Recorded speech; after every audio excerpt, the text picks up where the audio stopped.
समझ में आपको आ जाए। सो this is gonna be the last lecture, this is gonna be last lecture, that is lecture number 11 of thermodynamics, and after this we will do thermochemistry. So आज का ये जो lecture है इसमें दो बातें हो सकती हैं।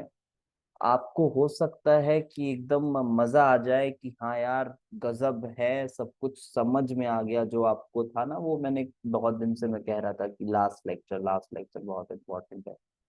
जब मैं आपको फेस ट्रांसफॉर्मेशन में डेल्टा एस डेल्टा जी पढ़ा रहा था तो आपके मन में डाउट आ रहा था, सर फील नहीं हो रहा है, ये कैसे हो रहा है ऐसा वैसा। वो सब कुछ हो सकता है आज आपको अच्छे से समझ आ जाए। ये भी संभव है कि ये वाले लेक्चर के बाद आपको थोड़ा सा ऐसा लगे, कुछ बच्चों को ऐसा लगे यार कि यार अभी तक जो पढ़ा था वो गलत था क्या, सब हौच पौच सा भी लग सकता है। ठीक है, तो अगर आपको ऐसा लगे कि यार हौच पौच हो रहा है, कुछ ऐसा लग रहा है, तो बेटर जो रिजल्ट्स थे उसको याद रखो, ज्यादा दिमाग। ठीक। लेकिन अगर आप थोड़ा सा अच्छे से सोचोगे तो आपको सब कुछ समझ आएगा और बहुत मजा आएगा। ठीक है, तो चलो देखते हैं, शुरू करते हैं। हाँ वेद, मैं बात करता हूँ, क्लास के बाद बात करता हूँ। चलो देखो। अभी शुरू तो एक छोटे से, कल हमने उसमें खत्म किया था ना बात को, हमने गिब्स फ्री एनर्जी और नॉन पीवी वर्क को इक्वेट थोड़ा सा किया था, आपको समझाया था वो है क्या। अब इसी चीज को हम क्लॉसियस इनइक्वालिटी से भी थोड़ा समझ सकते हैं। ठीक है, क्लॉसियस इनइक्वालिटी से समझ सकते हैं। ये एक छोटा सा पोर्शन लिख लेते हैं पहले। क्लॉसियस इनइक्वालिटी से इसको समझ सकते हैं, क्लॉसियस इनइक्वालिटी से समझ सकते हैं। क्या पढ़ने जा रहे हैं हम इसमें रिलेशन पढ़ने जा रहे हैं, relation between delta G and work non PV. तो क्लॉसियस इनइक्वालिटी क्या कहती थी? Clausius inequality was simply Q is less than equal to TdS। ये आपको मैंने क्लॉसियस इनइक्वालिटी डिराइव कराई थी। अब चलो इसको खोलते जाओ। इस Q को आप लिख लो फर्स्ट लॉ से, du माइनस डब्ल्यू पीवी। अब देखो, अभी यहाँ पे अभी फर्स्ट लॉ में हम पढ़ते थे कि नॉन पीवी वर्क हो ही नहीं रहा है, बट यहाँ हम नॉन पीवी वर्क को भी लिख देते हैं।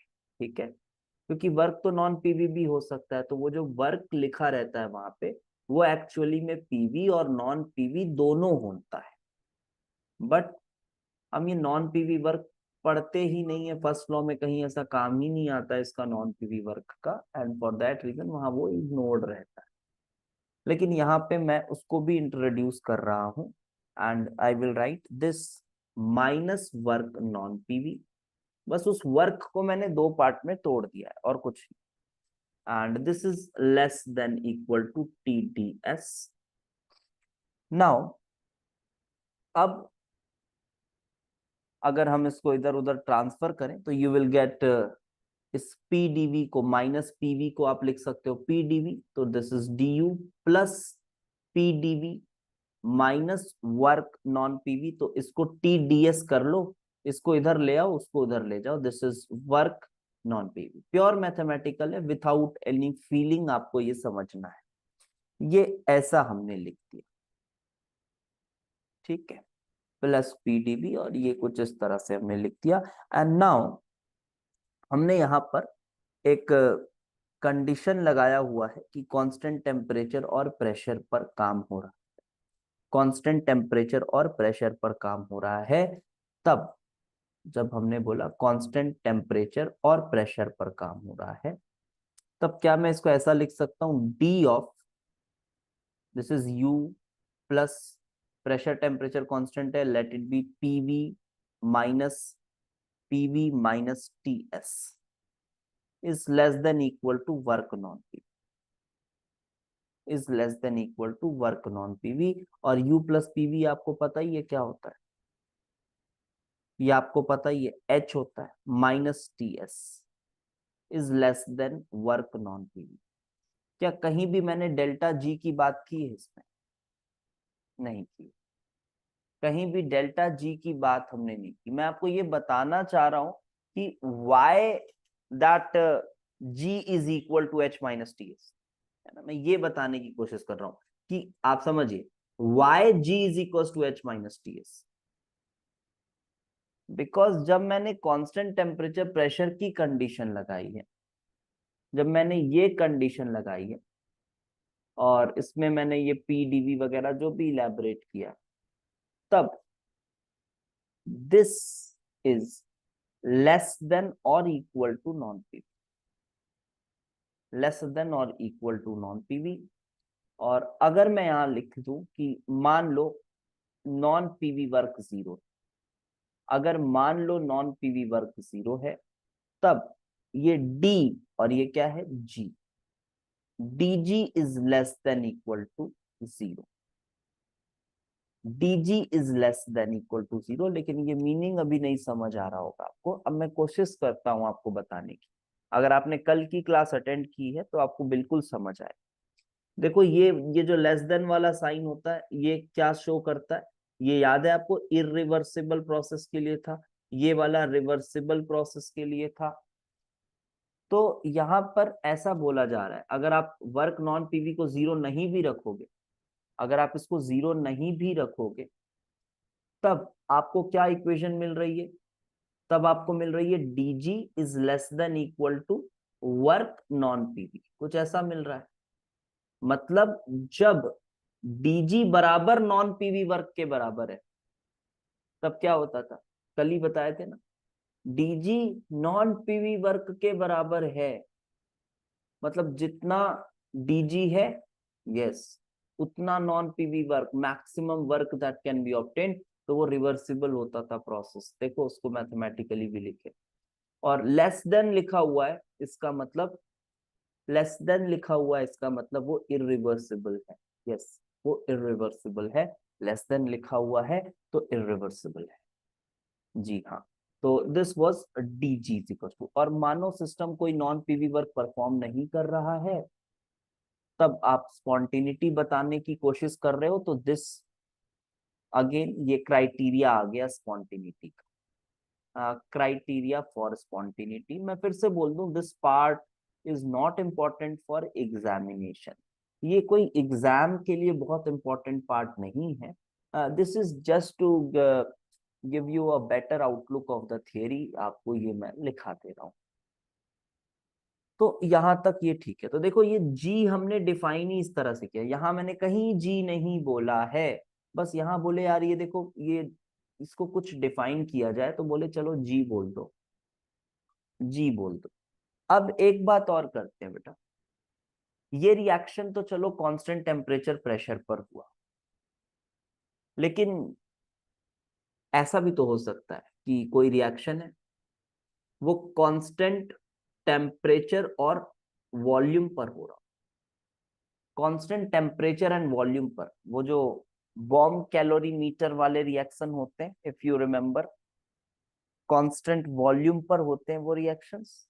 तो मानो रिएक्शन वैसा है, तो क्या इस रिएक्शन के लिए, इस रिएक्शन की स्पॉन्टिनिटी बताने के लिए क्या डेल्टा जी एक अच्छा ऑप्शन होगा, डेल्टा जी एक अच्छा ऑप्शन होगा? तो आंसर है नहीं, नो। मैंने कल लिखाया ही था कि डेल्टा जी कूड़ा है अगर आप कोई और प्रोसेस की बात कर रहे हो अदर देन टीएनपी। तो यहां पर हम क्या करते हैं, पहला इक्वेशन देखो उसी तरह से लिखा मैंने, D U minus work PV minus T D S is less than equal to work non PV. अब यहां पे कंडीशन लगाओ कांस्टेंट टेम्परेचर एंड वॉल्यूम की, तो कांस्टेंट वॉल्यूम पे ये वर्क पीवी जो है ना ये जीरो हो जाएगा। तो जब ये जीरो होगा तो D U minus T D S is less than equal to work non PV, ये कुछ इस तरह से है।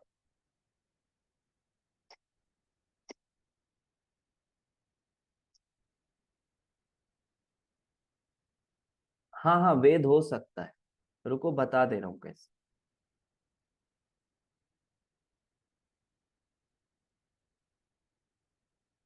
रिएक्शन हो रहा है ना वेद, रिएक्शन हो रहा है तो नए मोल्स बन रहे हैं, मोल्स चेंज हो सकते हैं ना, उससे प्रेशर चेंज हो रहा है। हाँ, फॉर अ सब्सटेंस नहीं बात हो रही। तो D U minus T D S is equal to this. अब यहाँ पे D U minus T S ऐसा लिख सकते हैं, less than work non PV, ये ऐसा लिख सकते। तो देखो ये आया u माइनस टी एस, इसको क्या बोल दें, किसी को पता है क्या, क्या बोल दें इसको, क्या बोल दें इसको, नहीं पता है। इस दिन कोई बच्चा तो बोल रहा था। हाँ, इसको डी ए कह देते। पार्थ बोल रहा था, शायद आज नहीं आया class. This is Helmholtz free energy. Okay, this A is Helmholtz free energy.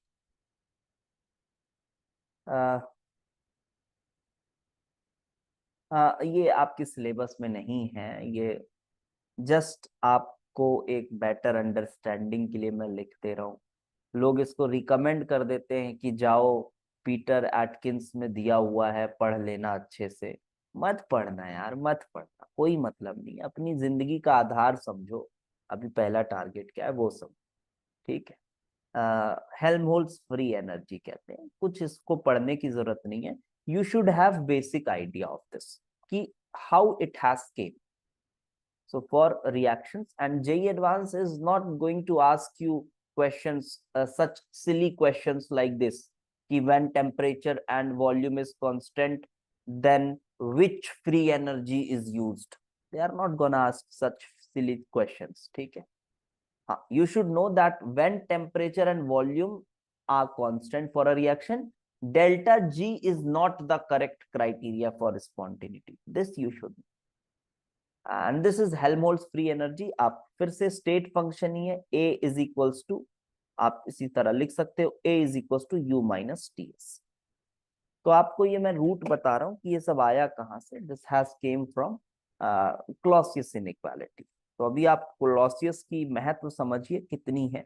और वही अगर non PV work non PV zero है, then D A is again less than equal to zero, and this is criteria for spontaneity. This is criteria for spontaneity.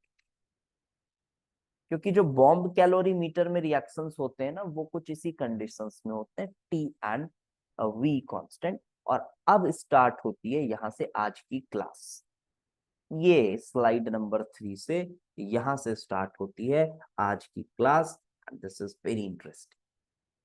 So first of all I will put some questions in front of you, and then we will try to investigate that what should be the actual logic behind all these stuffs. So topic डाल सकता हूं मैं कि Gibbs energy and equilibrium.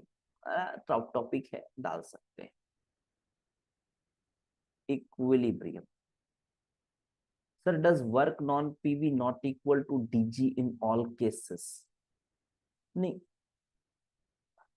yesterday only we discussed that if you want that dg is equals to your work non pv, then आप एक reversible process carry out कराओगे तब ऐसा हो सकता है,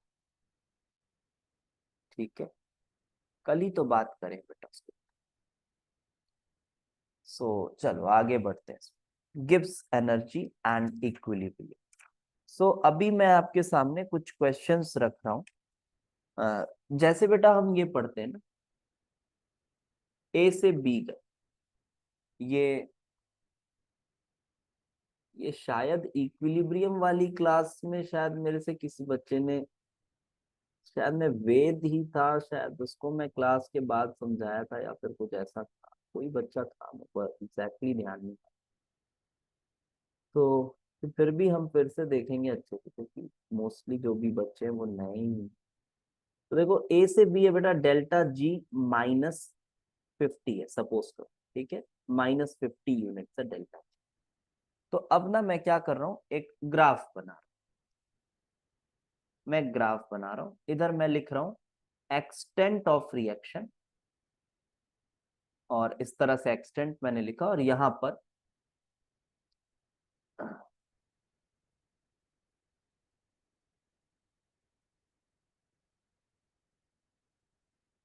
स्पॉन्टिनिटी का क्राइटेरिया नॉन पीवी वर्ग जीरो बोल के डिराइव किया, तो इलेक्ट्रो में ई पॉजिटिव होने पे आ रहा हूँ यार, इलेक्ट्रोकेमिस्ट्री का वो जो ई वाला रिलेशन है वो भी अभी इक्विलिब्रियम में इसमें डिराइव करूंगा, बता दूंगा।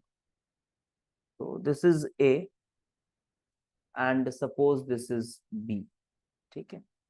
ये और ये जो एक्सिस है this is G of system, suppose करो this is G, not delta G, this is G of system. और कुछ मानो मैंने कुछ ग्राफ बनाया, ये कुछ ऐसा ग्राफ, ठीक है, this is the graph. Extent of reaction मतलब यहाँ पर आप बोल सकते हो कि सिर्फ और सिर्फ रिएक्टेंट प्रेजेंट है, यहाँ पे आप बोल सकते हो सिर्फ और सिर्फ प्रोडक्ट प्रेजेंट है। तो मुझे ये बताओ कि ये जो -150, ये जो -50 यूनिट है, मैं आपको तीन चॉइसेस दे रहा हूँ, ठीक है। तीन चॉइसेस दे रहा हूँ कि ये किसका डिफरेंस है, आपको बताना है, ठीक। तो क्या ये वाला है 1, या फिर ये वाला है 2। ये जो डिफरेंस दिख रहा है ये कौन सा है? ये 1 है, ये -50 यूनिट्स कौन सा होगा, 1 होगा या 2 होगा, है ना, 1। अब मैं आपको एक बात बता दूं, ये आप बहुत अच्छे अच्छे भी कोई टीचर्स होंगे, मैं बच्चों की तो बात ही नहीं कर रहा हूँ, बहुत अच्छे अच्छे भी कोई टीचर्स होंगे ना, उनसे भी अगर आप जो आज मैं सवाल आपसे पूछूंगा अगर आप करोगे तो वो भी कहीं ना कहीं कॉन्सेप्चुअली फंसेंगे ये ऐसी चीज है। तो इसमें जो आंसर है, इसमें जो आंसर है वो ये है कि ये ना तो 1 है ना तो 2, क्योंकि ये क्या है मैं अब समझाऊंगा, लेकिन थोड़ा सा और सब्र कर। देखिए ये ना तो 1 है ना तो 2, क्योंकि अगर मैं कहता हूं, अच्छा अब देखो, अब अगर मैं कहता हूं ए से बी डेल्टा जी -50 यूनिट्स, है ना, तो बी से ए क्या हो जाएगा डेल्टा जी +50 यूनिट्स, ऐसे ही तो लिखते हैं, यही तो करते हैं। बी से ए क्या हो जाएगा +50 यूनिट्स, ऐसा होता है। लेकिन हम तो करते हैं ये, क्या ये अलाउड नहीं है ये करना, इजंट इट अलाउड? नो बोल रहे हो, ये यूज नहीं करते। अच्छा,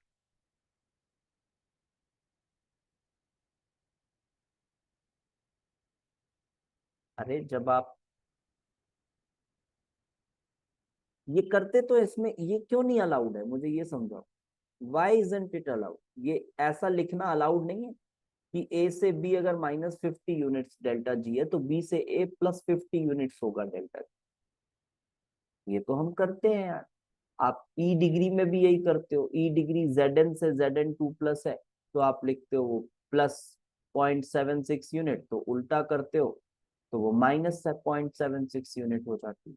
और ई डिग्री से ही तो डेल्टा जी रिलेटेड होता है ना, -NF ई डिग्री से, और क्या, उसी से रिलेटेड होता है। तो NF तो सेम ही है क्योंकि उसी रिएक्शन की बात हो रही है, तो डेल्टा जी का भी साइन रिवर्स होगा, क्या प्रॉब्लम, ये नहीं करते अपन, तो ये तो करते हैं, है ना। तब तब क्या बात हो रही है, तो फिर यहाँ पे लगता है अच्छा ए से बी -50 है तो बी से ए जो होगा वो +50 होगा, मतलब बी से ए जो है वो फिर एकदम लग रहा है नॉन स्पॉन्टेनियस है, नॉन स्पॉन्टेनियस है। लेकिन फिर वही बात आती है यार कि अगर बी से ए नॉन स्पॉन्टेनियस है तब तो फिर सब कुछ ही गलत हो गया, क्योंकि कोई भी रिएक्शन है अगर फॉरवर्ड जाता है तो पीछे भी कुछ हद तक स्पॉन्टेनियस तो होता है। तो यहाँ पे ये चीज दिक्कत हो रही है। बी से ए कुछ हद तक स्पॉन्टेनियस होता है, लेकिन अब यहाँ पे तो समझ ही नहीं आ रही है बात, ये 1 वाला है या 2 वाला है, कैसा क्या है, तो ये भी दिक्कत लग रहा है।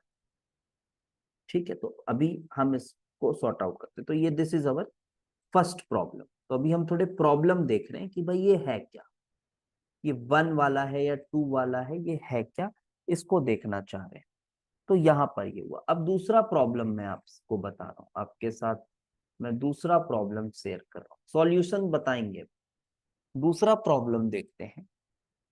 जब हम ये करते हैं ना, A+2B फॉर्म सी, ये एक रिएक्शन है, और सपोज करो ये 2 एटीएम है, ये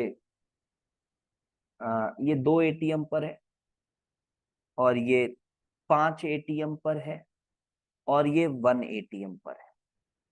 और फिर रिएक्शन हुआ तो ये 1 एटीएम हो गया, मान लो सपोज ये 3 एटीएम हो गया, और ये 2 ATM. After the reaction completes, reaction होने के बाद ये कुछ इस तरह का कंडीशन एक्वायर हो गया रिएक्शन के बाद। तो अब मैं निकालना चाहता हूं इसका डेल्टा एस। तो आप डेल्टा एस बहुत आराम से, सर आप बोलोगे सर बहुत आसान है, इसमें कौन सी बड़ी बात है sir, entropy of C minus entropy of A +2 times entropy of B, यही तो करना है सर, क्या प्रॉब्लम। तो फिर मेरा क्वेश्चन है कि यार देखो, रिएक्शन का, चलो मैं टेम्परेचर आपका रूम टेम्परेचर मान, तो ये जो एंट्रोपी ऑफ सी है, ये पढ़ाया था ना मैंने कि एक डेटा बैंक से उठाया करते हैं, हमारे पास एक डेटा बैंक है, वहां से हम उठाते हैं। तो उस डेटा बैंक पर टी और पी दोनों मेंशन्ड होता है। तो मुझे ये बताओ कि ये जो मैं लिखूंगा, ये मैं 1 एटीएम वाला डेटा उठाऊंगा या फिर 2 एटीएम वाला उठाऊंगा, या फिर ये चेंज हो रहा है तो कोई कोई बीच का निकालूंगा, या फिर कुछ एवरेज लूंगा, मैं क्या करूंगा, ये 1 का लूंगा 2 का लूंगा, यार मेरे को समझ ही नहीं आ रहा है।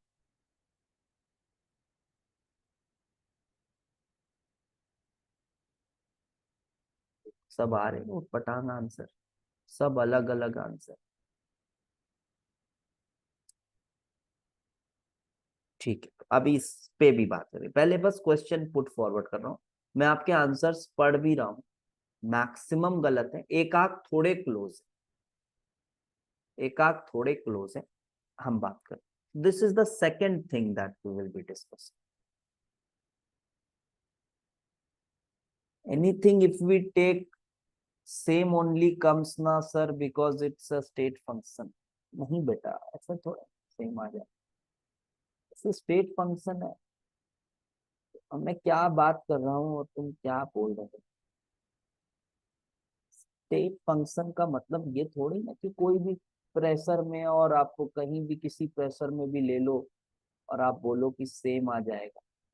अरे भाई, अगर कोई रिएक्शन 1 एटीएम पे फिनिश हो रहा है, कोई 2 एटीएम पे फिनिश हो रहा है, स्टेट्स कहाँ सेम। स्टेट फंक्शन का मतलब ये थोड़ी ना अंधाधुंध कुछ भी करो सेम आएगा। अरे भाई, स्टेट्स वगैरह दोनों सेम, ये तो बिल्कुल ही वियर्ड है। So this is the second point that will be discussing, and one more thing, कि जब हम बात करते हैं कि ऐसा कुछ हम बात करते हैं ना, कि ये ए से बी +C कोई रिएक्शन है, and reaction is at 298 kelvin and 180, यही बात करते हैं, ऐसा मानो। तब हम क्या बोलते हैं कि इसका प्रेशर भी कितना है, 1 एटीएम, क्योंकि 1 एटीएम लिखा रहता है। इसका प्रेशर भी 1 एटीएम, इसका प्रेशर भी 1 एटीएम, और इसका भी डेटा किस पे लेते हैं, 180। तो ये 1 एटीएम जो है, लेकिन यार 1 एटीएम मतलब हमारे मन में तो ये इमेज बना हुआ है कि यार 1 एटीएम मतलब वो रिएक्शन वेसल जो है वो 1 एटीएम पर है, हमारे मन में तो ऐसा इमेज है। लेकिन अगर अब वो हम देखें तो ये ये एक एक एक करे, तब तो ये 3 एटीएम लग रहा है, तब तो ये 3 एटीएम लग रहा है। क्वेश्चन में तो 1 ATM लिखा रहता है और हम ऐसा लेते भी रहते हैं 1 1 1। ये भी अजीब है, क्या करें इसका। ठीक बोल रहे हो, तीनों का 1 है तो टोटल 3 होना चाहिए। हाँ फिर से मैं बोल दे रहा हूँ क्या बोल रहा हूँ, देखो मैं क्या बोल रहा हूँ, जब आप रिएक्शन लिखते हो तो बताना बिल्कुल बेटा देखना, फोकस के साथ देखना, नहीं तो फिर मत देख। मैं बता रहा हूँ फोकस के साथ देखना, क्योंकि क्योंकि आप इन कॉन्सेप्ट्स के बिना आप AIR 1 भी ला सकते हो।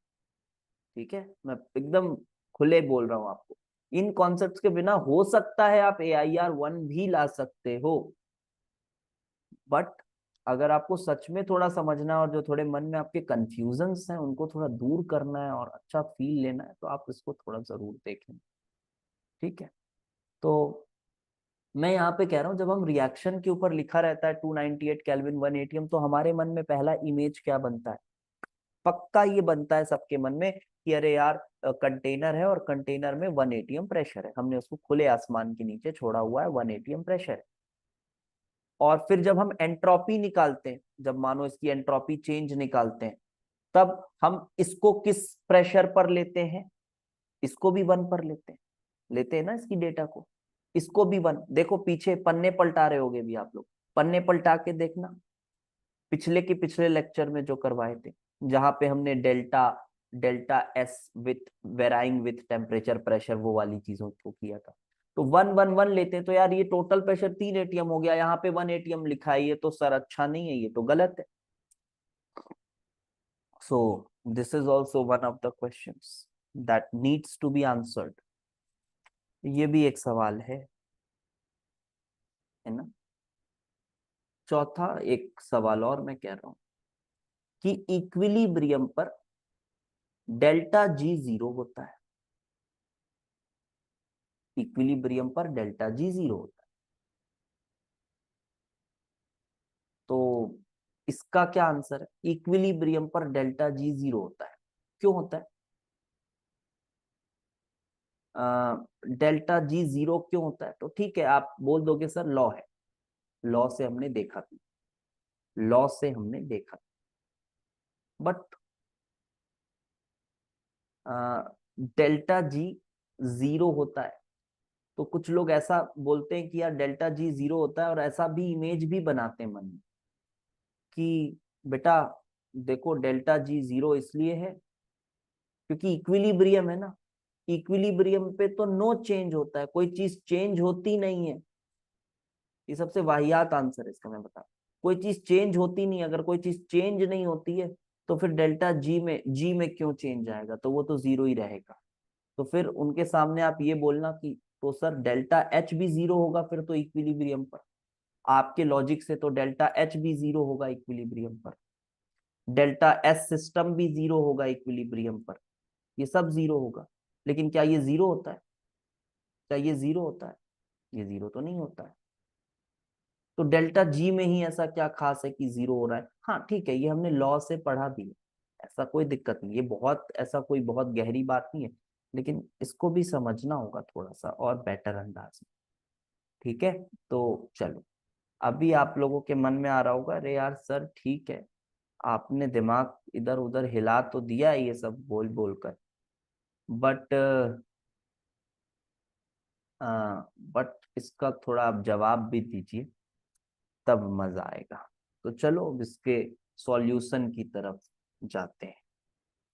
तो solution to all these problems, solution to all these problems.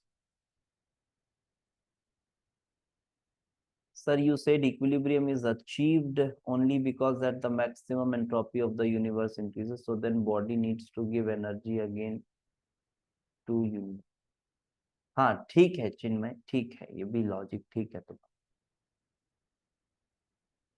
ठीक है वो भी ठीक है, बट अभी थोड़ा सा और देखते हैं, कॉन्ट्रडिक्शन से सोचे हो तो वो भी ठीक है। ठीक है, अब इसका सॉल्यूशन ये है कि change your perception regarding perception regarding delta S और डेल्टा जी, इस इसको लेकर ना आप थोड़ा परसेप्शन चेंज करो। परसेप्शन चेंज करें बोलने का मतलब है कि जो चेंज की बात कर रहे हैं ना, जो चेंज इन एंट्रोपी, तो वो जो चेंज इन एंट्रोपी की बात कर रहे हैं, तो आप ये ना सोचें बिल्कुल कि ए खत्म हो गया और बी बन गया तो जो चेंज आया है, ये ना सोचें। और एक बात बताऊं, पहली चीज ये बोल रहा है मैंने, क्या नहीं सोचना है कि ए पूरा खत्म हो गया है और बी पूरा बन गया है, तब एंट्रोपी में क्या चेंज आई। आधा भारत ऐसा ही पढ़ रहा है इसको, ठीक है। आप ऐसे ना सोचें, पहली चीज। दूसरी चीज, कोई कंटेनर लेकर या इन रिएक्शंस को प्रैक्टिकली परफॉर्म करते हुए डेल्टा एस निकाला जा रहा है या डेल्टा जी निकाला जा रहा है, ऐसा भी ना सोचें, ठीक है। ये ऑन पेपर खेल किया जा रहा है, ऑन पेपर खेल किया जा रहा है। ये दो चीजें ध्यान रखें, तभी आगे की चीजें समझ आए। ऑन पेपर बात की जा रही है, कोई कंटेनर वेंटेनर इमेजिन करके अभी कुछ नहीं कर, ठीक है। और इसके लिए थोड़ा सा अपने को स्लोप की नॉलेज तो है ही, स्लोप की नॉलेज वो मैंने आपको पहले ही क्लास में दे दी थी थोड़ी, है ना। dy बाई डी एक्स की नॉलेज हमने पहली क्लास में दे दी थी कि it is actually change in y with unit change in x, change in y with unit change in x, unit change in x. तो this was dy by dx already discussed. अब बेटा देखो reaction को consider करो। चलो अब solution शुरू करते हैं। मानो a plus two B form c। अब ये मानो इसका प्रेशर है Pa, इसका प्रेशर है Pb, इसका प्रेशर है Pc, इसका प्रेशर है Pa, इसका प्रेशर है Pb, इसका प्रेशर है Pc। अब आप रिएक्शन को आगे लेकर जाओ और ऐसा इमेजिन करो कि बहुत ही स्मॉल, एकदम थोड़ू से जो मोल्स हैं, एकदम small moles, very small moles have reacted, और इतने कम मोल्स रिएक्ट हुए हैं कि इनके प्रेशर्स में ना के बराबर चेंज आया, इनके प्रेशर में ना के बराबर चेंज आया है। मतलब Pa minus dx, this is Pb minus 2dx, this is Pc plus dx, कुछ ऐसा चेंज आया। ओके, ये चेंज आया है, बहुत ही थोड़ा सा चेंज आया है। तो आप ये बोल रहे हैं कि dn मोल्स चेंज होने पे प्रेशर जो है वो ऑलमोस्ट कांस्टेंट है, ठीक है। बहुत थोड़े से मोल्स चेंज हुए। अब अच्छा, यहाँ पे मैं प्रेशर के साथ ऐड करके लिख रहा हूं तो हो सकता है कुछ बच्चों को कंफ्यूजन हो। आप इसको चलो मोल्स की तरह सोचो कि बहुत थोड़े से मोल्स इसके खत्म हुए। मानो dn मोल्स इसके खत्म हुए, 2dn मोल्स इसके खत्म हुए और dn मोल्स इसके बने, ठीक है। मैं मोल्स लिख देता हूं। और इन मोल्स के खत्म होने से जो प्रेशर है वो ऑलमोस्ट कांस्टेंट है। देखो पूरी दिमाग ही हिल गई ना, जो सोच रहे थे कुछ और था। मतलब जो चेंज हो रहा है, जो हम डेल्टा एस जिस चेंज के लिए निकाल रहे हैं, उस चेंज में किसी का प्रेशर चेंज ही नहीं हो रहा है। This is almost constant. तब मैं बोलूंगा एंट्रोपी में क्या चेंज आया, DSR, एंट्रोपी में क्या चेंज आया। अच्छा, तो सी की एंट्रोपी में मैं बोलूंगा कि ये चेंज जो आया है ना सी की एंट्रोपी में, it is SC, this was entropy, और इसमें चेंज आया DN टाइम्स ऑफ FC, ये चेंज आया। दिस इज एंट्रोपी ऑफ सी, ये एंट्रोपी है सी की माइनस। अच्छा, इसकी एंट्रोपी में क्या कहूंगा, ए की एंट्रोपी क्या कहूंगा मैं, it will be DN times of SA, like this, and minus है तो यहाँ प्लस। अब यहाँ पे 2dn times of 2dn times of क्या हो जाएगा, S B, 2dn times of S B. Sir how DNSC, अच्छा डीएनएससी कैसे हुआ, देखो यहाँ पे डीएनएससी किस तरह से हो रहा है। आप नॉर्मली ऐसे सोचो, लुक एट दिस, आप ऐसे सोचो कि अगर अब इनकी कुछ एंट्रोपीज थी ना पहले, इनकी एंट्रोपीज थी S A, S B, S C, ये एंट्रोपीज थी। अब जब जब ये डीएन मोल्स, जब ये डीएन मोल्स, क्या डीएन ऐसे नेगेटिव होगा, डीएनएसए नेगेटिव होगा, ये ओपन करेंगे तो नेगेटिव हो जाएगा ना, ओपन करेंगे तो नेगेटिव होगा ना। तो ये डीएसआर रिएक्शन में कितनी एंट्रोपी चेंज हुई है इसकी बात हो रही है, रिएक्शन में कितनी एंट्रोपी चेंज हुई है, change in entropy of the reaction.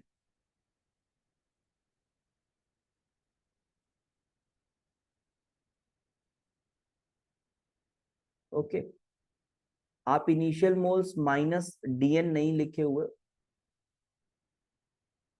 अच्छा अच्छा, यहाँ पे ये मैं चेंज की बात कर रहा हूं इसलिए कंफ्यूज हो रहे हो सर, ये मैं चेंज की बात कर रहा हूं बेटा ना। यहाँ पे जो इनिशियल इसके मोल्स हैं, ये माइनस माइनस, मतलब मेरा ये है कि यहाँ पे कुछ जो इनिशियल था वो है, यहाँ भी जो इनिशियल था वो है, और यहाँ पर भी जो इनिशियल था वो है, और ये प्लस डीएन, ऐसा बोल रहा हूँ। तो एंट्रोपी में चेंज आया होगा, DN of that entropy that was there initially, कितने का चेंज, ऐसा लिख रहा हूँ। वो वहां मैंने प्लस माइनस ऐसे लिख दिया है, इसलिए आपको हो सकता है कंफ्यूजन। तो ये कुछ इस तरह से लिखो। तो बेटा मैं यहाँ पे लिख रहा हूँ D S R is equals to S C minus S A minus S B का 2 टाइम्स, और यहां पर बाहर आ रहा है DN.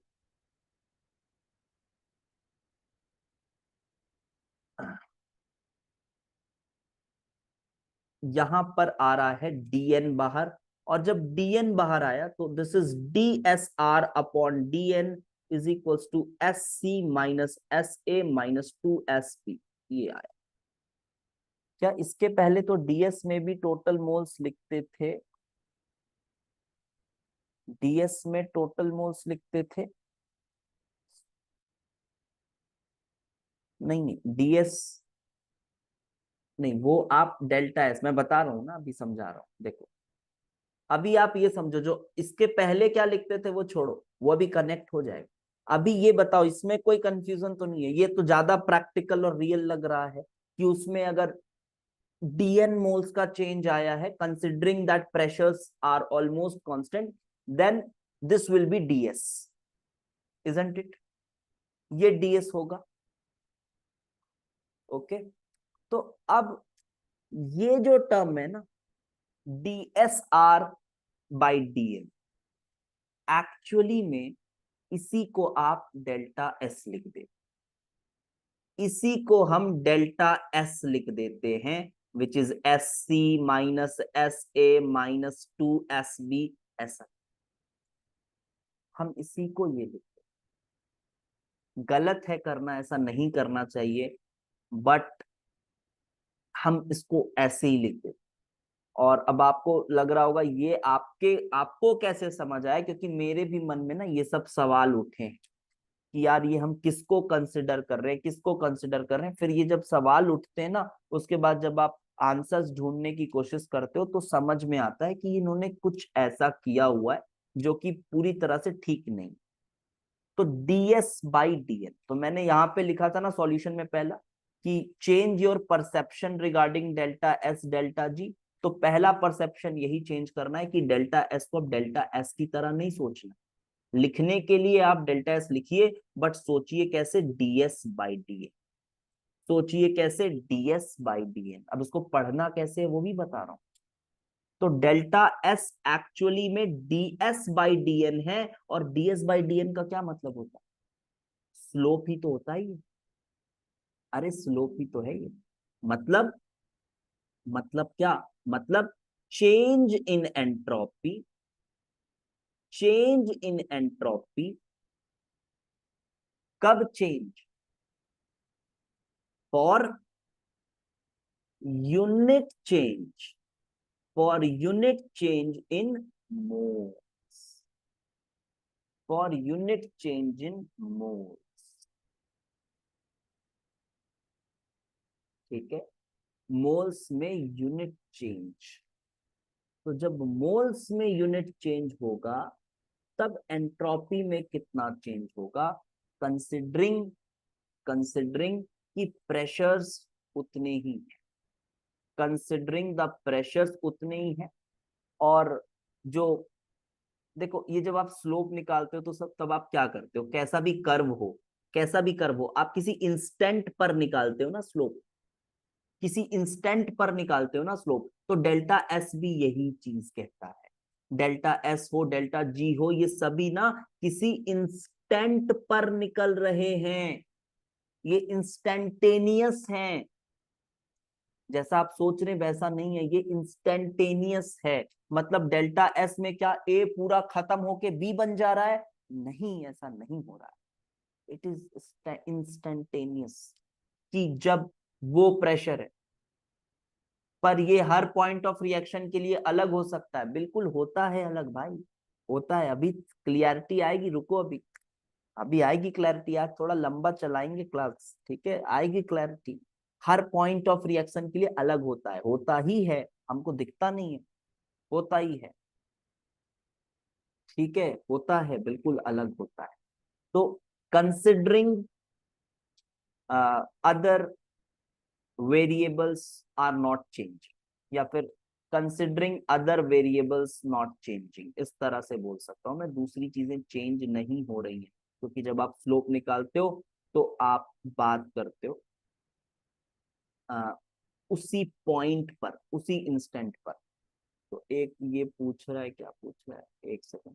Sir S R is S C minus this, अगर डीएन मोल्स चेंज करें in entropy of A negative और B negative C positive, so DS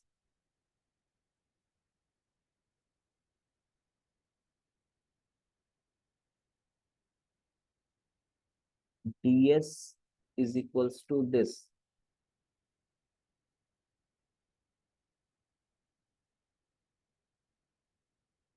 नहीं, ऐसा नहीं, ये बोलना चाह रहे हैं यहाँ पे कि अगर इसकी एंट्रोपी शुरू में जो थी वो एस सी थी, और जब इसका जब डीएन मोल खत्म हुआ तो एस सी का डीएन मोल्स चेंज तो इतना ही आया ना। हम यहाँ चेंज की बात कर रहे हैं, इसमें चेंज इतना है, इसमें चेंज इतना है।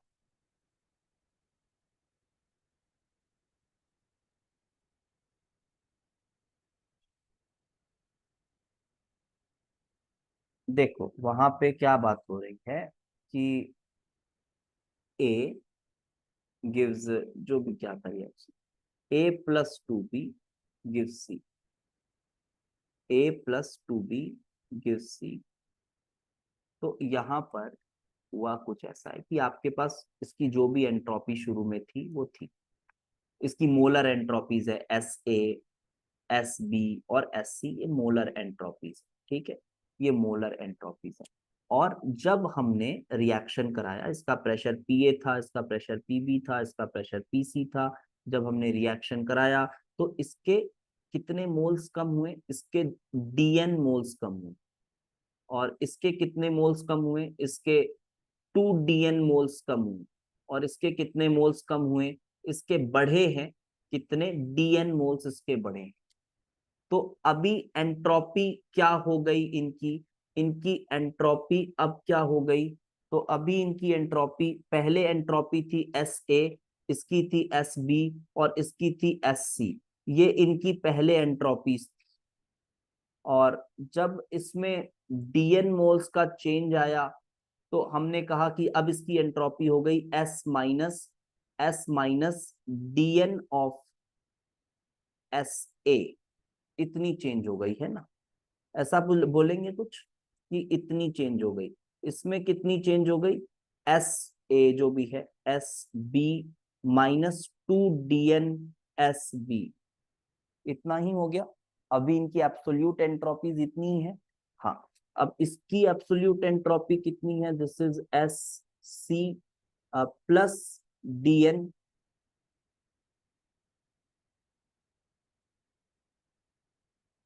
हाँ तो DN इंटू SC, ये कुछ ऐसा होगा ना, DN प्लस SC, तो ये कुछ एंट्रोपीज है। और अगर हम निकालना चाहते हैं entropy, change in entropy DSR, reaction की एंट्रोपी में क्या चेंज आया, तो रिएक्शन की एंट्रोपी में क्या चेंज आया, ऐसा तो हम क्या बोलेंगे, रिएक्शन की एंट्रोपी में क्या चेंज आया। तो जब ये प्रोसेस किया तो रिएक्शन की एंट्रोपी में चेंज, यहां पे समझो ये क्या बोलना चाह रहा है, तो कितना चेंज आया। अब आप फिर शायद वैसे ही सोच रहे हो कि वो पूरा A से B खत्म हो गया है तो फिर उसको माइनस उसको, तो रिएक्शन की एंट्रोपी में क्या चेंज आया, क्या इसको ऐसा नहीं लिखेंगे कि CK में क्या चेंज आया माइनस AK में क्या चेंज आया और BK में क्या चेंज आया, कुछ इस तरह से नहीं लिखेंगे।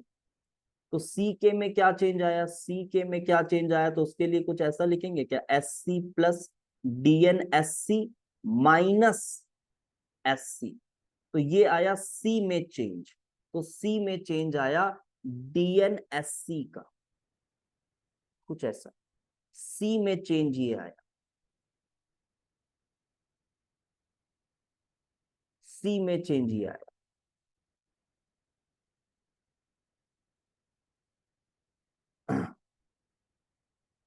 इसका मतलब ये है कि RHS में जो S लिखा है, नहीं ये तो एब्सोल्यूट वैल्यूज लिखी हुई है ना,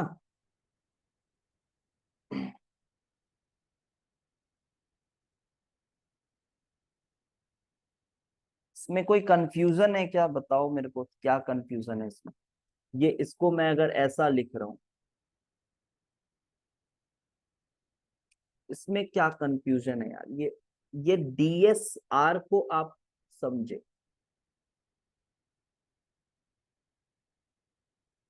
किसको किसको समझ में आ गया ये बताओ मुझे, मैं ये क्या लिखना चाह रहा हूँ DSR, ये मेरे को बताओ तो थोड़ा क्लैरिटी है, मैसेज भी नहीं करता, समझ आ गया ना, यस।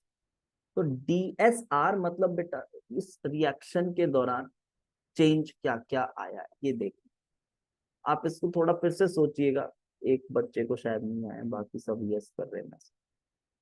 तो दिस इज DSR कि कितना चेंज आया, तो प्रोडक्ट में कितना चेंज आया है माइनस रिएक्टेंट में कितना चेंज आया है। तो इसमें ये चेंज माइनस, फिर हमने बोला कि इसमें क्या चेंज है, तो जो पहले था माइनस ये, तो हमने कहा कि हाँ यार इसमें ये चेंज, फिर प्लस उसमें ये चेंज, कुछ इस तरह से, तो ये पता चला कि रिएक्शन में कितना चेंज आया, एक रिएक्शन में कितना चेंज आया। तो प्रोडक्ट माइनस रिएक्टेंट क्यों लिख रहे हो सर, क्योंकि हम रिएक्शन को करा तो रहे हैं ना, आगे ही करा रहे हैं, ऑल्दो DN मोल्स ही आगे ले जा रहे हैं, बट रिएक्शन तो रिएक्टेंट से प्रोडक्ट जा रहा है, तो प्रोडक्ट में कितना चेंज माइनस रिएक्टेंट में कितना चेंज, तब तो मिलेगा ना एंट्रोपी का एब्सोल्यूट चेंज। सोचें तो समझ आएगा, ठीक है, सोचें तो समझ आएगा। हाँ तो भाई अभी यहाँ पे थोड़ा मैं भटक गया, यहाँ मैं कुछ और बताना चाह रहा था दिमाग से, देखो क्या था, change in entropy for unit change, हाँ तो बेटा ये यूनिट चेंज,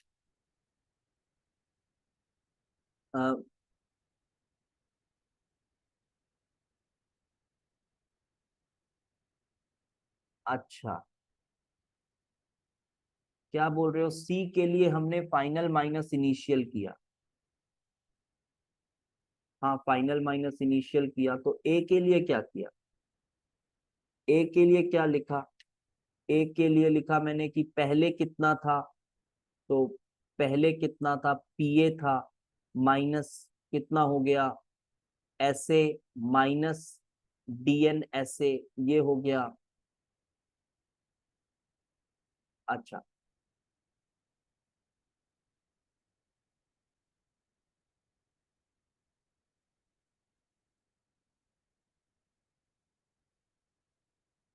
ए के लिए क्या लिख रहे हैं, तो ए के लिए क्या लिख रहे हैं, ये फाइनल, ए में चेंज कितना आया, तो ए में चेंज कितना है, अच्छा तो ऐसे लिखूं बोल रहे हो, ऐसे, माइनस ऐसे, तो ए में चेंज कितना आया, तो ऐसा लिख रहे हैं, तो ये हो रहा है माइनस डीएन ऐसे, ऐसा लिख रहे हैं,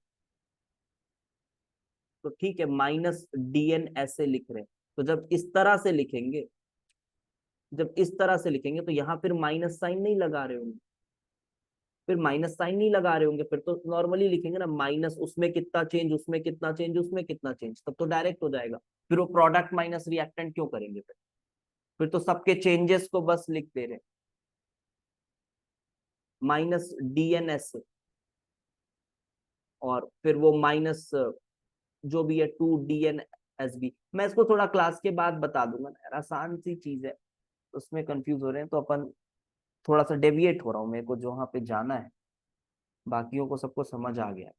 चलो तो देखो, यहाँ पे for unit change in moles, unit change in moles का मतलब है, यूनिट चेंज का मतलब क्या है पता है, यहाँ यूनिट चेंज का क्या मतलब है, यहाँ यूनिट चेंज का मतलब है स्टोइक्योमेट्रिक अमाउंट ऑफ चेंज, स्टोइक्योमेट्रिक अमाउंट, इसको भी समझिए, है ना, स्टोइक्योमेट्रिक अमाउंट इसका मीनिंग होता है। जैसे आपने देखा होगा कि a plus B give C, ये लिखा रहता है, और लिखा रहता है delta H is equal to 20 kilo joule per mole, पर मोल, तो ये पर मोल का क्या मीनिंग होता है, मानो यहाँ 2 लिखा हुआ है, तो ये पर मोल का क्या मीनिंग होता है, तो ये पर मोल का मीनिंग होता है स्टोइक्योमेट्रिक अमाउंट, समझना इस बात को, इसका मीनिंग होता है स्टोइक्योमेट्रिक अमाउंट, यानी कि जब इसका 1 मोल, इसके 2 मोल्स, जब ये दोनों रिएक्ट करके सी बना रहे होंगे, सी बना रहे होंगे, तब 20 किलो जूल पर मोल रिलीज होगी। तो पर मोल का मतलब ये मत सोच लेना कि सबका एक एक करना पड़ेगा, ये पर मोल मतलब होता है स्टोइक्योमेट्रिक अमाउंट। तो यहां पर भी हम ये जो डेल्टा एस लिख रहे हैं, वो एक्चुअली स्टोइक्योमेट्रिक अमाउंट। तो क्या हमें इस क्वेश्चन का आंसर मिल गया, क्या हमें हमारी इस क्वेश्चन का आंसर मिल गया कि यहां पर जब मैं ये 2 ATM 5 ATM 1 ATM से चेंज करके 3 1 2 3 कर रहा हूं, तो मैं डेल्टा एस किसकी निकाल रहा हूं, किसकी निकाल रहा हूं, मैं चाहूं तो इसका भी निकाल सकता हूं, मैं चाहूं तो इसका भी निकाल, क्या समझ आया अभी, मैं चाहूं तो इसका भी निकाल सकता हूं, मैं चाहूं तो इसका भी निकाल सकता हूं। जब मुझे इसका डेल्टा एस निकालना होगा, तब जो डेटा बैंक मैं लूंगा, तो वो 1 ATM इसका लूंगा, 5 ATM इसका लूंगा, 2 ATM इसका लूंगा, और मैं डेल्टा एस निकाल, इसका 152, तो वो डेल्टा एस होगा। अच्छा, अगर कंडीशन 2 3 1, क्योंकि जब मैं डेल्टा एस निकाल रहा हूं, तो क्या ये 2 5 1 चेंज हो रहा है, बताओ, थोड़ा जल्दी जल्दी बताओ, जब मैं डेल्टा एस निकाल रहा हूं तो क्या ये 2 5 1 चेंज हो रहा है, नहीं हो रहा है ना, ये चेंज नहीं हो रहा है, तो ये चेंज नहीं हो रहा है।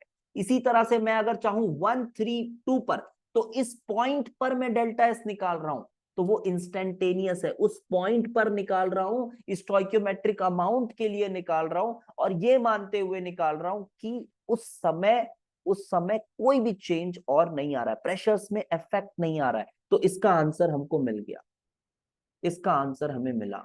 उसके बाद अब इसका आंसर देखना है।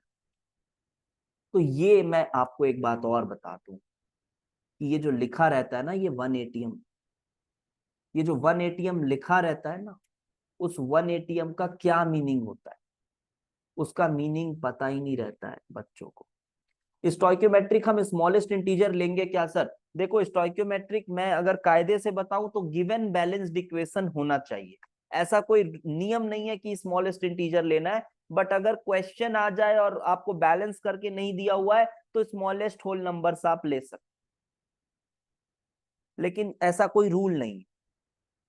ठीक है, ऐसा कोई रूल नहीं। तो अब यहां पर मैं ये बोल रहा था कि मानो जैसे ये रिएक्शन है, दिस एट सी, ये 1 एटीएम 298 केल्विन, ये लिखा हुआ रहता है ना, तो हम इसको ना बड़ा दिल से ले लेते हैं, अरे 1 एटीएम का वेसल है। ऐसा नहीं सोचना है। इस 1 एटीएम का मतलब है, इस 1 एटीएम का मतलब है कि आपके कंटेनर में प्रेजेंट हर एक गैस 1 एटीएम पर है, 1 एटीएम पर है। जी हाँ, 1 एटीएम का मतलब है कि ऑल गैसेस। तो सर टोटल प्रेशर तो चेंज हो गया। हाँ, टोटल प्रेशर आप बोल सकते हो 3 एटीएम हो गया। कंफ्यूज मत होना आप, ये डेल्टा एस निकालने का तरीका ही ऐसा है। जब यहाँ लिखा रहता है 1 एटीएम तो एक्चुअली उसका मीनिंग ये होता है और हम कुछ और समझ रहे हैं। तो इस 1, तो आपको लग रहा होगा अरे अजीब सी बात है। हाँ अजीब सी बात है, बट जो है वो यही है। इस 1 एटीएम का मतलब है all gases present inside has, या फिर is considered to be, is considered to be at 1 ATM pressure. ठीक है, ऐसा।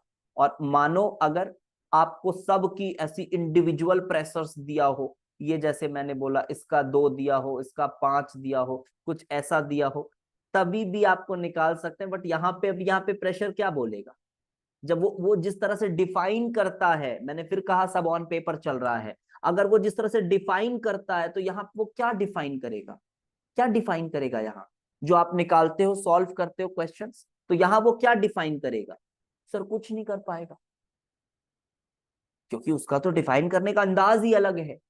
किताबों में जो डिफाइन किया रहता है, यहाँ क्या बोलेगा, वो बोलेगा अरे यार वो 2 पर है, वो 5 पर है, वो 1 पर है, तो क्या सर इसका निकाला ही नहीं जा सकता? अरे निकाला जा सकता है, आपको बताया तो। आप डेटा ले लो, उसका 1 पर, उसके 5 पर, उसका 2 पर ले लो, आप निकाल लोगे। बट जो किताब में लिखा रहता है, जो क्वेश्चन में लिखा रहता है, उसका मीनिंग कुछ और होता है। उसका मीनिंग होता है कि जो भी चीजें हैं वो सब उस प्रेशर पर हैं।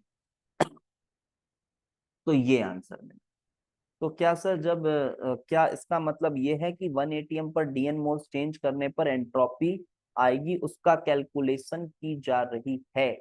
जी हाँ, जी हाँ, 1 एटीएम पर नहीं, 1 एटीएम पर नहीं। अभी मैं बता रहा हूँ, उसको और थोड़ा क्लोज लाता हूँ, उसको भी समझाता हूँ। उसको भी मैं समझाता हूँ।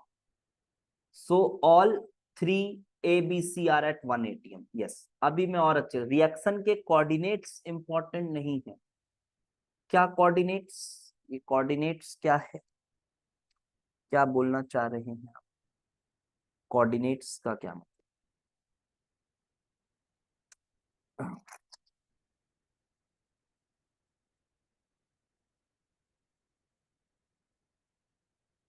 जिस प्रेशर पर हो रहा है, हाँ वो इंपॉर्टेंट नहीं है। समझो, मैं भी इसको समझा रहा हूँ। डेल्टा जी मैं बताऊंगा तो और अच्छे से समझ आ जाएगा। देखो डेल्टा जी को भी आपको क्या देखना है, D G by D N, D G by D N.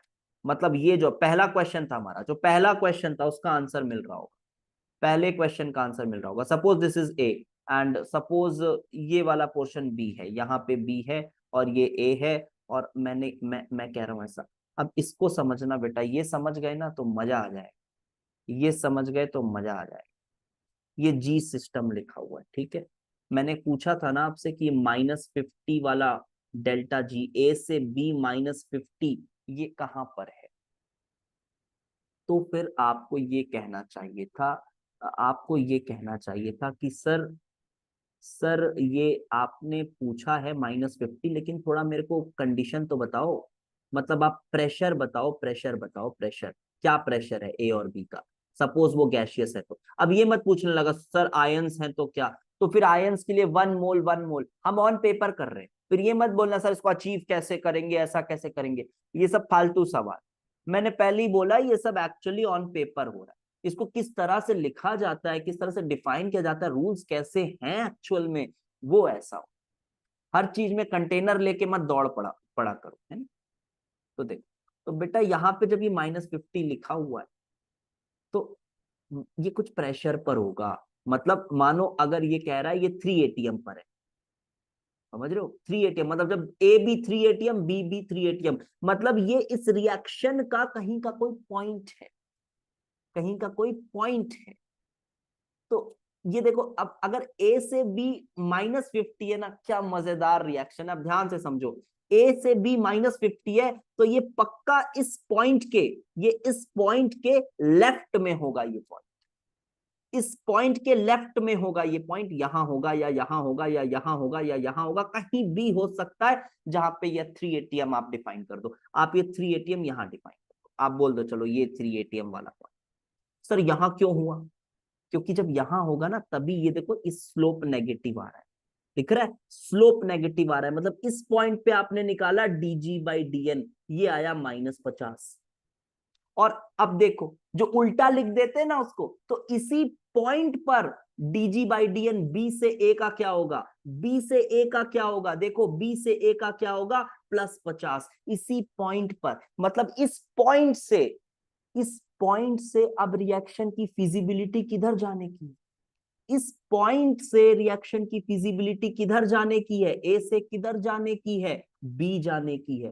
क्या इस पॉइंट से रिएक्शन की फिजिबिलिटी बी से ए जाने की है, क्या बी से ए जाने की फिजिबिलिटी है, नहीं है, क्योंकि रिएक्शन तो इक्विलिब्रियम की तरफ जाना चाहता है। वाह व्हाट अ कॉन्सेप्ट, बी की तरफ जाना चाहता है, रिएक्शन इक्विलिब्रियम की तरफ जाना चाहता है। और ये वाला जो पॉइंट है ना, ये जो पॉइंट है, इस पॉइंट को मैं बोलूंगा ये इक्विलिब्रियम का पॉइंट है, ये इक्विलिब्रियम का पॉइंट है। बिकॉज यहां पे ये स्लोप क्या हो गया है, यहां पे ये स्लोप क्या हो गया है, ये स्लोप 0 हो गया है। मतलब इस पॉइंट पर dg/dn क्या हो गया है, 0 हो गया। इस पॉइंट पर dg/dn क्या हो गया है, 0 हो गया है। और इधर का अगर कोई भी पॉइंट लेते हो ना आप, पॉइंट मतलब क्या, पॉइंट मतलब क्या, पॉइंट मतलब कोई भी प्रेशर कंडीशन, पॉइंट मतलब कोई भी प्रेशर कंडीशन। हम अलग अलग प्रेशर सबका लेके नहीं बात कर रहे हैं, बिकॉज उसको फिर ऑन पेपर रिप्रेजेंट करना मुश्किल हो जाएगा, उसको ऑन पेपर रिप्रेजेंट करना मुश्किल हो जाएगा, इसलिए हम अलग अलग प्रेशर सबका नहीं ले रहे। हम बोल रहे हैं कि यार मानो अगर ये वाला प्रेशर कंडीशन है, तो देखो ये इस पॉइंट के राइट साइड में ग्राफ, इस पॉइंट के राइट साइड में ये है, तो रिएक्शन किधर जाना चाह रहा है, इस पॉइंट से वो नेक्स्ट पॉइंट किधर जाना चाह रहा है, वो जाना चाह रहा है बी से ए में, वो जाना चाह रहा है बी से ए में। मतलब अब ए से बी की जो डेल्टा जी लिखोगे ना, वो आप पॉजिटिव पाओगे, वो आप पॉजिटिव पाओगे अगर प्रेशर कंडीशन इस पॉइंट के राइट वाली है, अगर इसके राइट वाली है तो। क्या भाई समझ आया कुछ, शांत हो गए सब,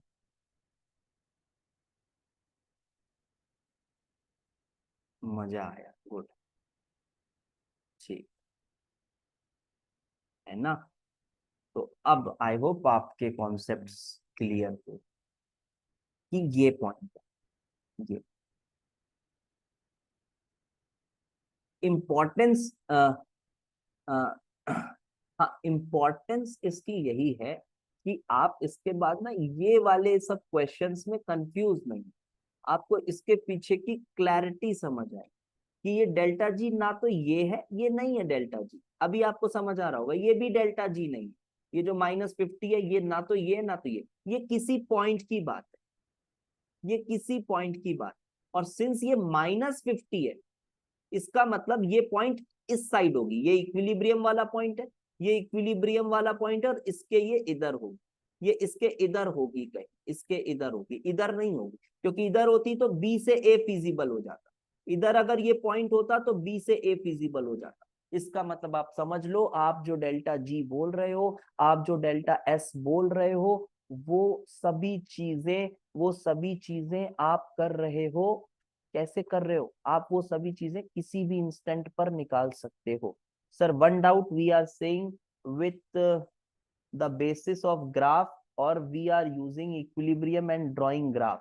अच्छा, ये भी बात तुम ठीक बोल रहे हो, ये भी पॉइंट ठीक पूछ रहा है ये क्वेश्चन। तो देखो मैं बताऊं तो ये हमने क्या किया है,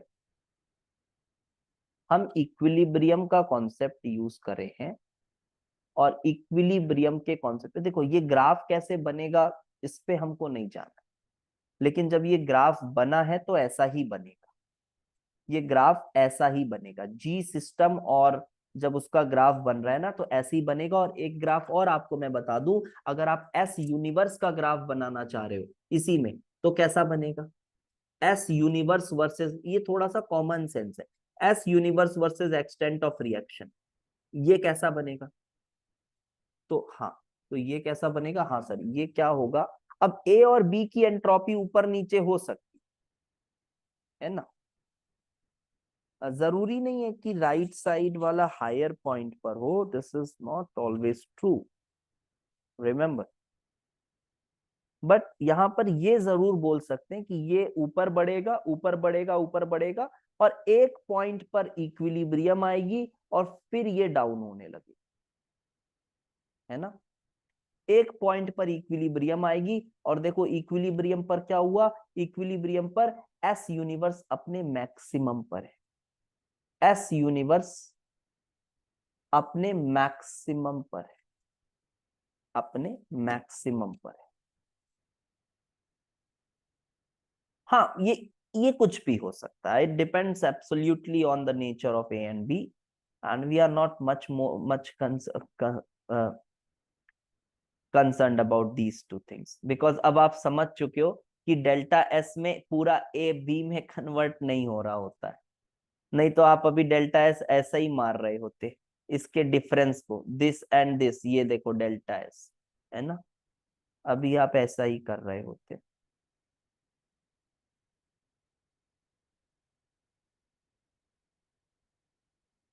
अच्छा, बट ऐसे तो इक्विलिब्रियम पहुंचने से पहले भी बी से ए से वी बनने लगता है ना sir, but from the graph it looks non spontaneous.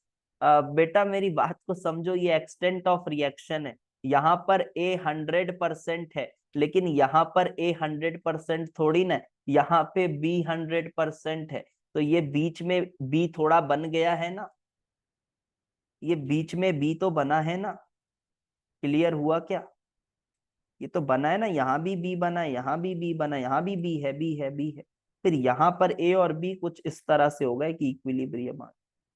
Avinash clear हो गया क्या।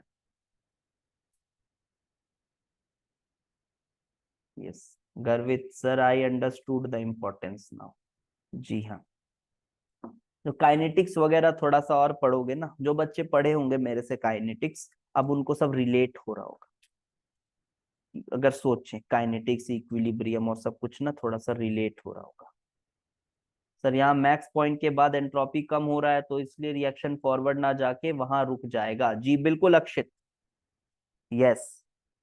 तो यहाँ पर इसलिए जब ए आप कंटेनर में ए रखोगे तो ए से बी बनेगा, ए से बी बनेगा, लेकिन जब वो इस परसेंटेज कॉम्पोजिशन में आएगा, जब वो इस परसेंटेज कॉम्पोजिशन में आएगा तो वो रुक जाएगा, फिर बोलेगा अब नहीं हो सकता मैं, क्योंकि अब अगर मैं हुआ तो मेरे होने से यूनिवर्स की एंट्रोपी गिर जाएगी, अब यदि मैं हुआ तो मेरे होने से यूनिवर्स की एंट्रोपी गिर जाएगी, इसलिए मैं नहीं हो सकता।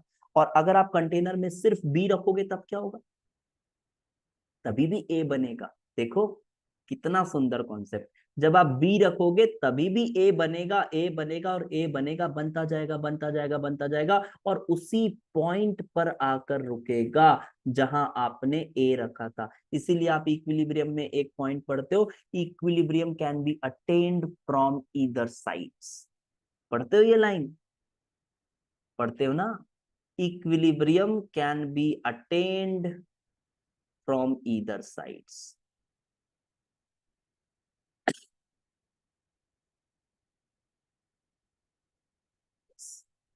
Sir I did not get the last part, last part में कुछ नहीं बोला मैंने, क्या बोला, अगर आप कंटेनर में बी रख देते हो तो वो बी भी ना, देखो बी से ए का, अब जब आप बी रखे हो तो ऐसे सोचो कि क्या जब इस पॉइंट पर मैं बात कर रहा हूं, जब बी 100% है, तो क्या उसका यहां तक जाना, इस पॉइंट पर जाना, इस पॉइंट पर जाने का मतलब क्या, अब बी 99% हो जाए और ए 1% हो जाए, क्या इस पॉइंट पे जाना फिजिबल है? तो आप बोलोगे हाँ है। क्यों? क्योंकि एस यूनिवर्स बढ़ रहा है। फिर आप बोलोगे इस पॉइंट पे जाना, इस पॉइंट से एग्जैक्टली जो सबसे क्लोज पॉइंट आप सोच सकते हो वो सोचो, क्या इसका 1% से 2% होना क्या फिजिबल है? हाँ है। क्या 3% होना फिजिबल है? 4% होना फिजिबल है? फिजिबल है, फिजिबल है, फिजिबल है, फिजिबल है। जब आप इस पॉइंट पर पहुंचोगे तो आप बोलोगे क्या अब इसका प्लस पर 1% और होना फिजिबल है? तो आप बोलोगे नहीं, अब ये फिजिबल नहीं है, अब ये फिजिबल नहीं है, इसलिए ये इक्विलिब्रियम का पॉइंट है। Equilibrium can be attend from either directions, दोनों डायरेक्शन से इक्विलिब्रियम अटेन किया जा सकता है। आई होप अब हमने ये चीजों को समझा है। अब मैं थोड़ी सी बात करूं डेल्टा जी डिग्री वगैरह की। Sir is it possible that both A to B and B to A are spontaneous? नहीं, इक्विलिब्रियम पे नथिंग इज स्पॉन्टेनियस, इक्विलिब्रियम पर nothing is spontaneous, because look at equilibrium that point, if you say that चलो A से B चलो, that slope will say I am zero. अगर आप बोलोगे B से ए चलो तो वो बोलेगा नहीं आई एम जीरो। तो आई एम जीरो का क्या मतलब सोचना है कि अगर जाना है तो देखो इनफाइनाइट स्टेप्स में जा सकते हैं, अगर जाना है तो इनफाइनाइट स्टेप्स में जा सकते हैं। अब थोड़ी और क्लैरिटी आई, मतलब अगर उस पॉइंट से उस एक थोड़े से जस्ट नेबर वाले पॉइंट पर जाना है जा सकते हैं, लेकिन इनफाइनाइट स्टेप्स, ठीक है, इनफाइनाइट स्टेप्स। तो ये हुई बातें। अभी जो एक और मुद्दा है, आपने ये भी पढ़ा होगा delta G degree, delta H degree.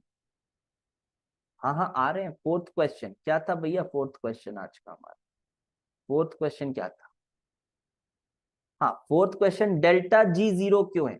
तो डेल्टा जी जीरो क्यों है? सिंपल सा आंसर है, कुछ फीलिंग नहीं है इसके पीछे, क्योंकि स्लोप जीरो है, DG by D N zero है, बस ये सबसे करेक्ट आंसर है।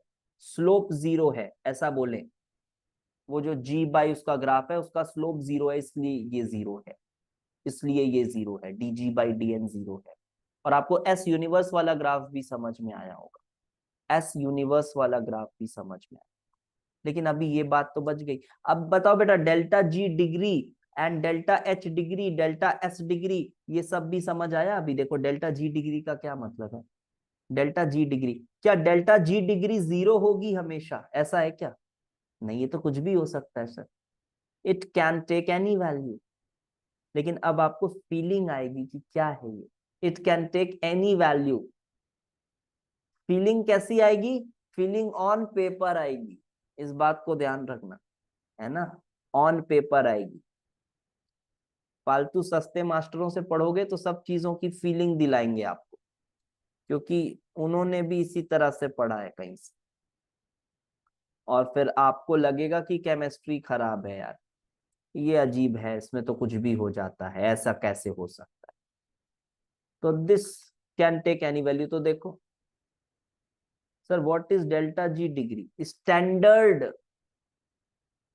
स्टैंडर्ड कंडीशंस में जो भी बात हो रही है वो है ये स्टैंडर्ड कंडीशंस में, मतलब जब जो भी गैसेस प्रेजेंट हैं उनका प्रेशर 1 atm है, और अगर मानो आयंस वगैरह भी हैं तो उनका कंसंट्रेशन 1 मोलर है, और टेम्परेचर फिक्स नहीं है, टेम्परेचर ऑफ इंटरेस्ट की बात होती है यहाँ पर। इसके पीछे भी लॉजिक है बट वो अभी नहीं बता, ठीक है, इसके पीछे भी लॉजिक है कि why temperature of interest and why not 25 degree Celsius, इसके पीछे भी लॉजिक है, अभी नहीं बताएंगे, अभी बस आप इसको मान लीजिए। तो देखिए यहाँ पे ये ऐसा, यहाँ पे ये ऐसा, तो फिर वही ग्राफ मैंने बनाया, फिर वही ग्राफ मैंने बनाया, जी सिस्टम एंड दिस, अब मेरी बात को समझो बेटा, ये डेल्टा जी डिग्री होता क्या है। अच्छा ये ग्राफ देखना, देखना थोड़ा ध्यान से, ठीक है, थोड़ा सा ध्यान से देखेंगे। ये मेरे को ये बताओ बेटा कि ये ग्राफ कुछ ऐसा बन सकता और ये ग्राफ कुछ ऐसा भी नहीं बन सकता क्या? ऐसा नहीं बन सकता, ये ऐसा भी बन सकता है ना कि ये जो इक्विलिब्रियम वाला पॉइंट है ये बहुत इधर हो, ऐसा भी बन सकता है। और ऐसा भी बन सकता है ना, देखो ऐसा भी बन सकता है कि ये इक्विलिब्रियम वाला पॉइंट एकदम यहाँ पे हो, ऐसा भी बन सकता है। ये यहाँ पे, ये यहाँ पर, ये यहाँ पर, है ना, कैसा भी बन सकता है।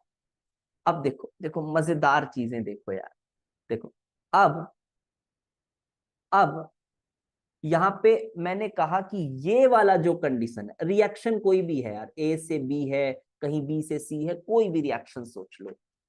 अब ये जो कंडीशन है ये 1 ATM वाली कंडीशन, तो ये वाला जो पॉइंट है ये क्या रिप्रेजेंट कर रहा है? इसका स्लोप।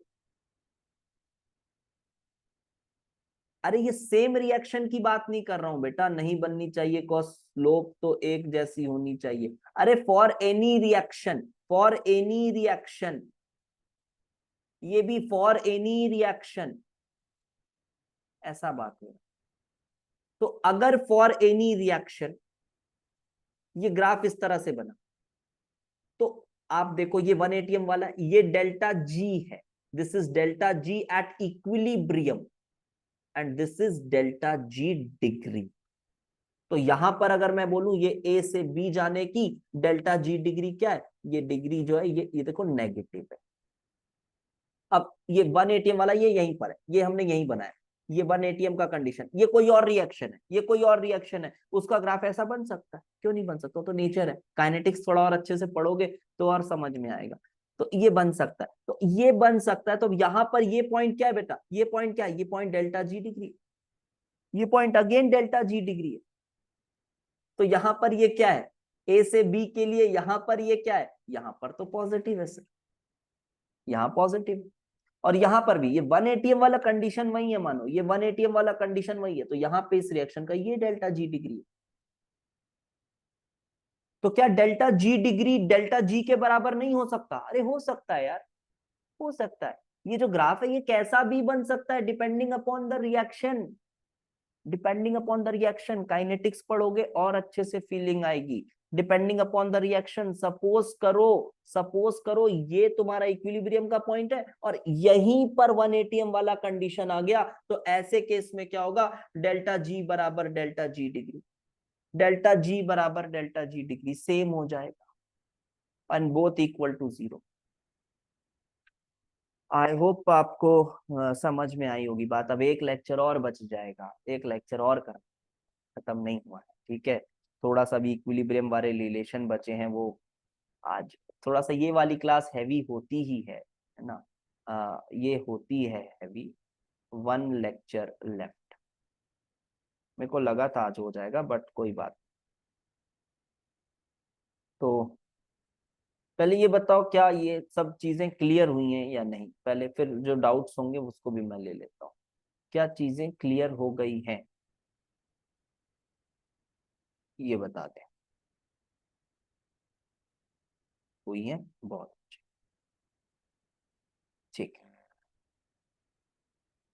अब मैं थोड़ा, तीनों का प्रेशर सेम हो ये वाला पॉइंट कर्व पे लाए करना जरूरी है, बिकॉज कर्व तो इनिशियल कंडीशंस पे डिपेंड करेगा। अरे यार, अब वो कर्व ये मैं सिंपल बना रहा हूँ, फिर ना तुम लोग थोड़ा सा मैथ्स और इसमें घुस जाते हो। मैं फिर से बोल रहा हूँ, ये कर्व जो है आप इसके आजू बाजू के पॉइंट्स किस तरह से बने उस पे मत जाएं। आप ये सोचें कि जो कर्व है वो, उसमें कोई ऐसी पॉइंट है जहां पर 1 ATM, अब फिर उसका मैथ्स तुम लोग चले जाते हो, उसमें मैथ्स कैसे पॉसिबल है, कोई रिएक्शन हो रहा है, कोई अलग सा प्रेशर प्रेशर है, उसके लिए थ्रू आउट एक अपन कर्व बना दे, वो कैसे पॉसिबल? ये समझने की कोशिश कर रहे हैं, ये लिखा ही इस तरह से है कि कोई ऐसा पॉइंट ले लें जहां पर, फिर से बोलो, कोई ऐसा पॉइंट ले लो जहां पर मान ले हम कि सब 1 ATM 1 ATM 1 ATM, उसके बाद की बात, उसके बाद की बात। और क्या पूछ रहा है बच्चा, मतलब डेल्टा जी डिग्री से बता सकते हैं वहां रिएक्शन फॉरवर्ड प्रोसीड करेगा या फिर पीछे, बिल्कुल बता सकते हैं। डेल्टा जी डिग्री से बता सकते हैं वहां रिएक्शन, बिल्कुल बता सकते हैं कि 1 atm वो तो किसी भी डेल्टा जी की वैल्यू से बता सकते हैं, है ना, वो तो किसी भी डेल्टा जी की वैल्यू से बता सकते हैं, वो किसी से भी बता सकते हैं। ठीक है, चलो ठीक है, फिर एक लेक्चर बचा है वो फिर अगली क्लास में कल करते हैं, और फिर थर्मोकेमिस्ट्री करेंगे।